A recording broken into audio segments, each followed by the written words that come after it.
Hello বন্ধুরা, চলে এসেছি তোমাদের সামনে আমি একটা নতুন ভিডিও নিয়ে। সেটা হচ্ছে আমার বোনপোর বার্থডে ব্লগ নিয়ে। সো বোনপোর জন্মদিনটা ছিল 24 ডিসেম্বর, কিন্তু আমার ল্যাদ খাওয়ার কারণে ভিডিওগুলোর এডিট করে ওঠা হয়নি। সো দেখতে পাচ্ছ ভাত কম পায়েস বেশি খাচ্ছে। দুপুরের মেনু ছিল ওটা। দিদি ওকে খাইয়ে দিচ্ছে, মানে ওর মা ওকে খাইয়ে দিচ্ছে এখন পায়েস। এখন খাইয়ে দিচ্ছে দাদু, তারপর দিদা। এরপর দেখাচ্ছি আমার খাবার। আমাকেও ওর মতনই সাজিয়ে পরিবেশন করেছিল দিদি। চলে এসেছি একদম সন্ধেবেলায় ডেকোরেশন করা হচ্ছিল।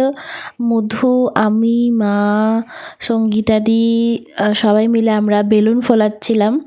বোনপোর জন্মদিনে ডেকোরেশন করছিলাম। আমি কম আর বাকি সবাই বেশি করছিল। সো এখন দেখতে পাচ্ছ সামনে কেক নিয়ে দাঁড়িয়ে আছে এখন বোনপো। কেক কাটার প্রস্তুতি চলছিল, তার আগে একটু ফটোশ্যুটও চলছিল।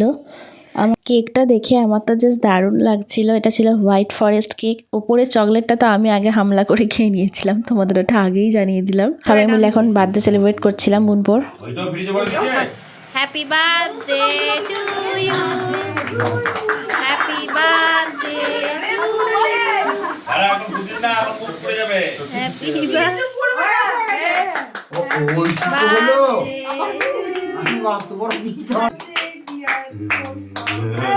তারপরে এক এক করে সবাইকে কেক খাইয়ে দেওয়া হচ্ছিল, আর অনেক মজা মস্তি হচ্ছিল। ওর মুখে মাখিয়ে পুরো ভূত করে দেওয়া হয়েছিল।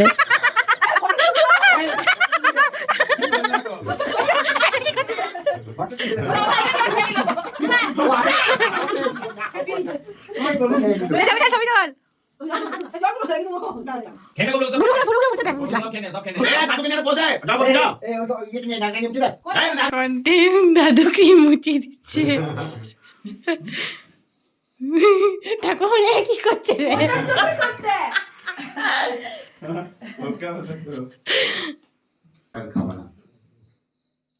বাবা কি মেইনটেইন করছে এখন, একবারই যত মেইনটেইন। যে ক্রিম শুধু এটা ওই ক্রিমটাই খা।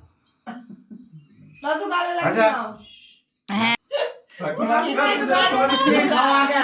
তুমি খাওয়া গা খাই দে আমাকে। গালে লাগিয়ে দাও তো। না বাবা তারপরে ওর ঠাকুমা, কাকাই, কাম্মা, দিদা সবাইকে কেক খাইয়ে দিচ্ছিল। আমি তো মাসি হই, তোমরা তো জানোই।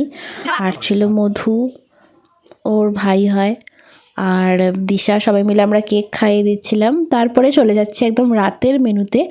রাতে ছিল বিরিয়ানি, যেটা তো আমার ফেভারিট। তোমরা তো অলওয়েজ জানো দিদির হাতে বিরিয়ানি জাস্ট টেস্ট নিয়ে কোনো কথাই হবে না।